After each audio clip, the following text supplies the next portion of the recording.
fikirləşdiyim rəngi göndəriblər. Yenə uzaqlardan bir paketimiz var. Patrick'dən gəlib. Yeni çıxan tanalı kreminin testeri var. Bunu da mütləq sınamaq istəyirəm. İçində 2 məhsul var. Ümid edirəm ikinci PR box daha böyük olacaq. Yeni məhsulu var.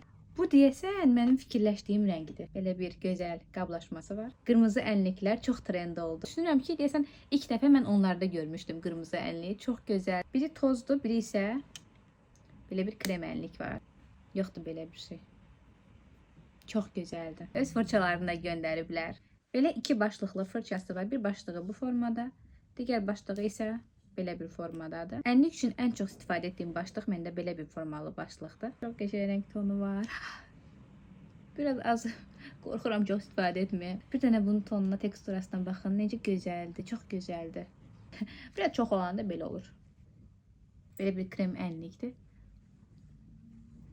Biraz daha təbiiyə doğru çalan bir rəng tonu var. Bunun rəngini daha çox bəyəndim. Tonunu bəyəndim. Heç vaxt qırmızı ənlik istifadə etməmişdim ki, görəsən üzümə yaraşar yoxsa yox. İndi siz deyin, mənim yanaqlarıma qırmızı ton yaraşdı yoxsa yox.